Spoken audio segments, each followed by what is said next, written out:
5 राज्यों के चुनाव में से 2 राज्यों में प्रथम चरण का मतदान समाप्त हुआ है। सबसे पहले तो मैं भारतीय जनता पार्टी की ओर से, हमारे अध्यक्ष श्रीमान नड्डा जी की ओर से, देश के प्रधानमंत्री जी की, श्रीमान नरेंद्र मोदी जी की ओर से, दोनों राज्यों की प्रथम चरण में मतदान जो हुआ है, इसलिए दोनों राज्यों की जनता का हृदय से धन्यवाद करना चाहता हूं कि भारतीय जनता पार्टी के तरफ में भारी मात्रा में मतदान कर उन्होंने इस चुनाव में हमारे लिए शुभ संकेत दिए हैं। पश्चिम बंगाल में 84% से ज्यादा मतदान और आसाम में 79% से ज्यादा मतदान, ये मतदाताओं का भारी उत्साह बताता है। ये दोनों राज्य, आसाम कुछ सालों पहले और बंगाल इस चुनाव के पहले हर चुनाव में चुनावी हिंसा के लिए जाने माने वाले राज्य हैं। दोनों जगह मतदान शांतिपूर्ण हुआ है। एक भी व्यक्ति की जान कहीं पर नहीं गई है। मैं मानता हूं ये लोकतंत्र में आने वाले दिनों के लिए दोनों राज्यों के लिए शुभ संकेत है। मित्रों, दोनों राज्यों के कार्यकर्ता हमारे जो फील्ड में बूथ तक के पार्टी के प्रचार करने वाले प्रमुख लोग हैं और जिला स्तर और प्रदेश स्तर के हमारे नेतृत्व गण से चर्चा करने के बाद मैं मानता हूं कि बंगाल में हम 30 में से 26 सीट से ज्यादा भारतीय जनता पार्टी विजयी हो रही है और प्रचंड बहुमत के साथ सीटें जीत रही हैं। हमारी सीटें भी बड़ी मात्रा में बढ़ रही है और सीटों पर जीत का अंतर भी, मार्जिन भी बहुत बड़ी मात्रा में बढ़ रहा है। जहां तक आसाम का सवाल है, 47 में से 37 सीटों से ज्यादा, 37 सीटों से ज्यादा भारतीय जनता पार्टी विजय प्राप्त करेगी। इसके साफ संकेत भारतीय जनता पार्टी की चुनावी मशीनरी से हमें मिले हैं और मैं मानता हूं कि दोनों राज्यों ने एक सकारात्मक मतदान किया है। असम के अंदर आतंकवाद मुक्त असम, आंदोलन मुक्त असम, विकास के रास्ते पर चल पड़ा हुआ असम, रोजगारी के रास्ते पर चल पड़ा हुआ असम, इसके पक्ष में साफ मैंडेट दिखाई पड़ता है। और असम के अंदर इसके साथ साथ बाढ़ मुक्त असम के भारतीय जनता पार्टी के वादे को भी बहुत बड़ा समर्थन मिला है। प्रधानमंत्री मोदी जी के नेतृत्व में असम के अंदर जो विकास हुआ है, वहां की हमारी सरकार, हमारे मुख्यमंत्री श्री सर्बानंद सोनोवाल और हेमंत बिस्वा शर्मा की जोड़ी ने जिस प्रकार से अभूतपूर्व विकास असम के अंदर किया है, इसको बड़ा जन समर्थन मिलता हुआ दिखाई पड़ता है। डबल इंजन सरकार का कंसेप्ट असम की जनता को भारतीय जनता पार्टी के आचरण से समझ में आया है और ब्रह्मपुत्र नदी पर 6 से ज्यादा ब्रिज बनना, इसकी शुरुआत होना, 20,000 किलोमीटर से बड़ा रोडों का जाला बुन लेना, काजीरंगा के जंगलों की जमीन घुसपैठियों से मुक्त कराना, श्रीमंत शंकरदेव और माधवदेव के सत्र की जमीन को घुसपैठियों से मुक्त कराना, ढेर सारे विकास के काम जिसका एक सकारात्मक झुकाव भारतीय जनता पार्टी के प्रति स्पष्ट नजर आता है और हमारे गठबंधन की 37 सीटें से कम नहीं होगी, इसका मुझे पूरा विश्वास है। दूसरी ओर बंगाल के अंदर बंगाल के अंदर जिस प्रकार का तुष्टीकरण का माहौल था, जिस प्रकार से बेरोक टोक घुसपैठियों का घुसना चालू रहा, जिस प्रकार से पूरा बंगाल जन कल्याण के पैसे सरकारी मशीनरी और सत्ताधारी पार्टी मिलकर हड़प करते रहे, भ्रष्टाचार की भेंट चढ़ गए, जिस प्रकार से अम्फान का रिलीफ रिहेबिलिटेशन हो या कोरोना के खिलाफ लड़ाई हो, जिस प्रकार से अव्यवस्था और अफरा तफरी देखी गई, और औद्योगिक विकास, महिला सुरक्षा, ये सब में घोर निराशा और हताशा बंगाल की जनता को प्राप्त हुई है। 27 साल के कम्युनिस्टों के शासन के बाद उनको एक आशा थी कि दीदी एक नई शुरुआत लेकर आएगी, मगर दल का चिन्ह बदल गया, दल का नाम बदल गया, बंगाल वही का वही रहा और गिरावट आई।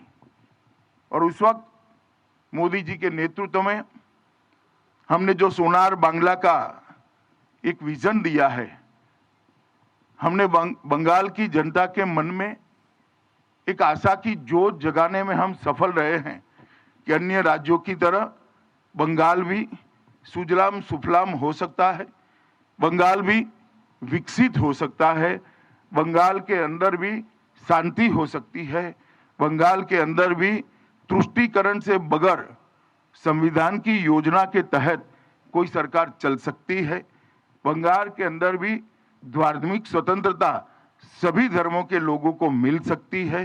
ये सारे मुद्दों को बंगाल की जनता ने मोदी जी के प्रति अथाह प्रेम और अमिट आशा के साथ स्वीकारा है। जो कार्यकर्ता चुनाव के फील्ड में थे, सुबह सुबह थोड़ी दहशत थी कि हर बार की तरह गुंडे चुनाव को प्रभावित करेंगे, प्रदूषित करेंगे, परंतु मैं चुनाव आयोग को बधाई देना चाहता हूं कि बंगाल के अंदर शांतिपूर्ण चुनाव कराने में चुनाव आयोग को सफलता मिली है। आप सभी लोग भी जानते हैं, विगत कई सालों से बंगाल के अंदर चुनाव में हिंसा आम हो गई थी। आप लोगों ने उसको कवर करना भी छोड़ दिया था, क्योंकि आप समझते थे वो तो होना ही है। ये पहला चुनाव सालों के बाद हो रहा है जहां एक भी व्यक्ति के मरे बगैर, एक भी बम फटे बगैर, एक भी गोली चले बगैर, एक भी बूथ में रिकाउंटिंग रीपोलिंग हुए बगैर बंगाल का चुनाव हो रहा है। मैं मानता हूं ये बहुत शुभ संकेत है। बंगाल की महिलाओं का भी मैं विशेष आभार प्रकट करना चाहता हूं, क्योंकि महिलाओं ने बढ़ चढ़कर भारतीय जनता पार्टी के पक्ष में मतदान किया है। और मैं मानता हूं कि प्रथम चरण में 26 सीटों से जो शुरुआत हुई है, हमारे लक्ष्य 200 पार को सिद्ध करने में हमें बड़ी सरलता रहेगी। इसी तरह से चुनाव आगे बढ़ता रहा, भारतीय जनता पार्टी 200 से ज्यादा सीटों के साथ बंगाल में सरकार बनाएगी, इसका मुझे विश्वास है। भाजपा के सभी कार्यकर्ताओं का विश्वास है। आसाम में भी अभी जो सीटें हैं, इससे ज्यादा सीटों के साथ हम पूर्ण बहुमत की भारतीय जनता पार्टी की सरकार बनाएंगे। आप लोगों का बहुत बहुत धन्यवाद। अब पूछ सकते हैं आप।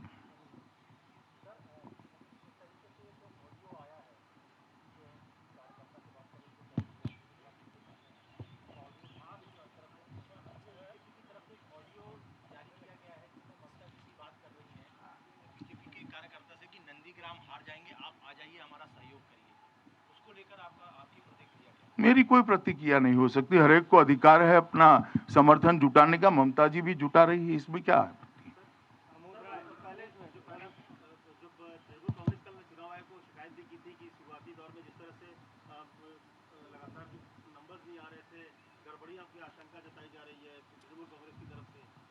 नहीं, मगर क्या गड़बड़ी? तृणमूल कांग्रेस के एक भी पोलिंग एजेंट ने कोई फरियाद नहीं करी है। गड़बड़ी तो पोलिंग बूथ के अंदर होती है। गड़बड़ी नहीं हुई वो उनकी कंप्लेन है, मगर वो अच्छे से बोल नहीं पाते हैं, कि बोलने में थोड़ा संकोच होता है कि इस बार हम गड़बड़ी नहीं कर पाए हैं, यही कंप्लेन है उनका।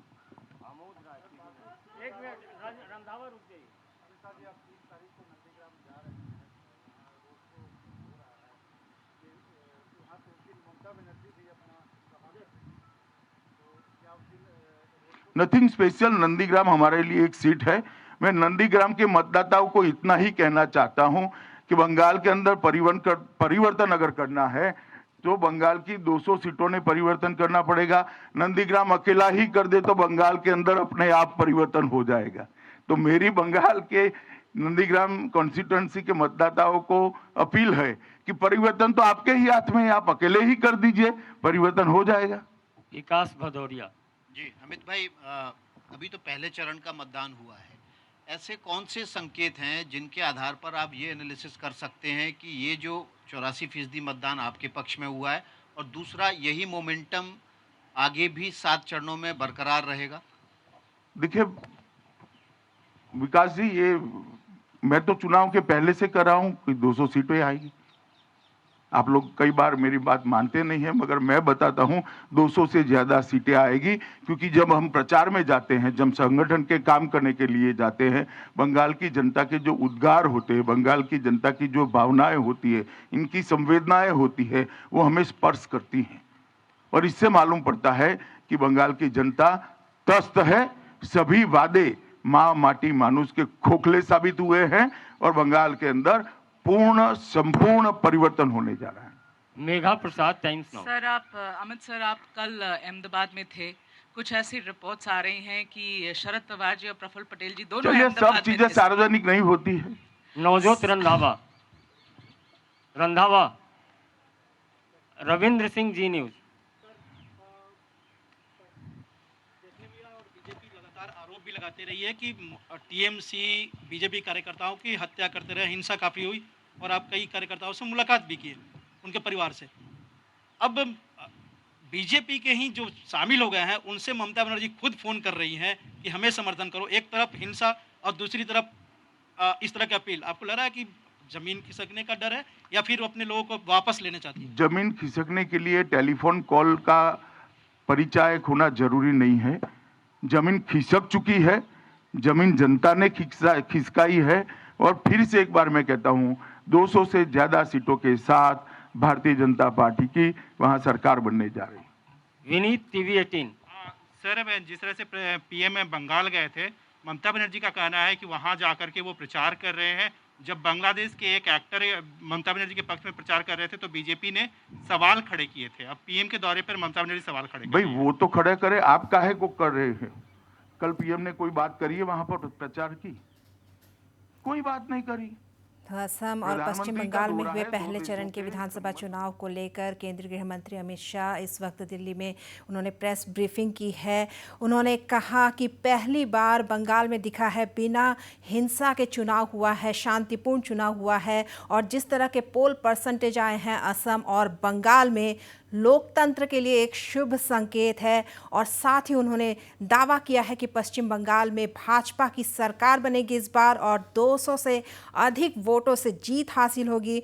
वहीं असम के में जो पहले चरण के चुनाव हुए 47 सीटों पर, उसको लेकर भी उन्होंने दावा किया है कि 47 में से 37 सीटें भाजपा की झोली में आएगी।